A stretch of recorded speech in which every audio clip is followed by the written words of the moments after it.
Selamat siang semuanya. Perkenalkan, nama saya Valendra Widiarso Wibowo. Saya dari jurusan Manajemen Bisnis. Saya akan menjelaskan tentang perilaku konsumen.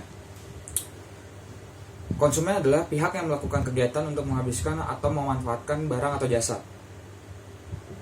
Pelaku kegiatan ekonomi terdiri atas, yang pertama itu ada rumah tangga konsumen, yang kedua itu ada rumah tangga produksi, yang ketiga itu pemerintah, yang keempat itu ada lembaga keuangan, yang kelima itu adalah masyarakat luar negeri.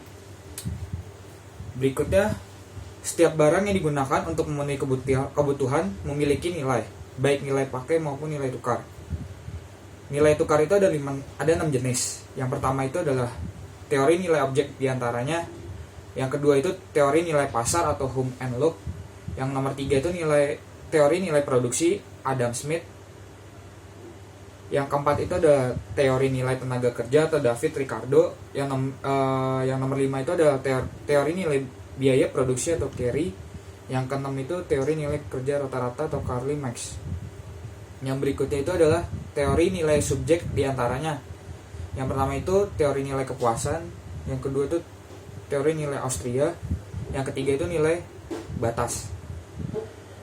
Yang berikutnya pendekatan dalam perilaku konsumen, yaitu pendekatan marginal, unity, dan pendekatan kurva indifferent. Produksi adalah setiap usaha manusia untuk menciptakan atau menambah nilai guna suatu barang atau jasa dengan tujuan akhir untuk mendapatkan laba dari hasil penjualan produksi. Hukum hasil atau lebih yang semakin berkurang atau disebut law of diminishing return, seperti yang dimukakan oleh David Ricardo, berlaku setelah menjadi marginal produk maksimal.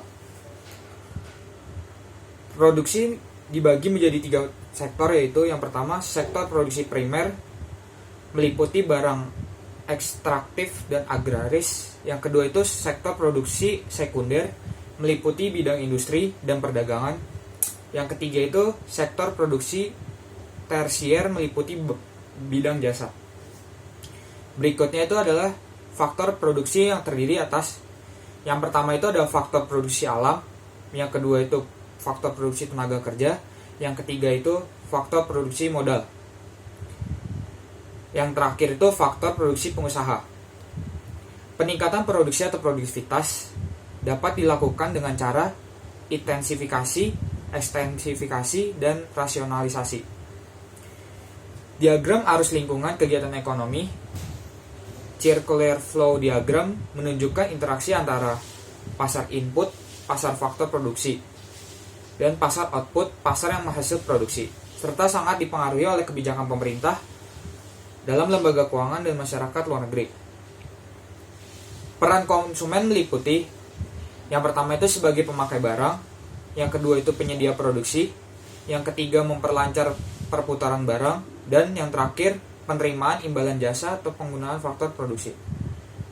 Yang terakhir, peran produksi meliputi, yang pertama itu sebagai penghasilan barang, yang kedua pengguna dan pemberi balas jasa atas faktor produksi, yang ketiga itu peningkatan PDB dan inovasi-inovasi di bidang produksi.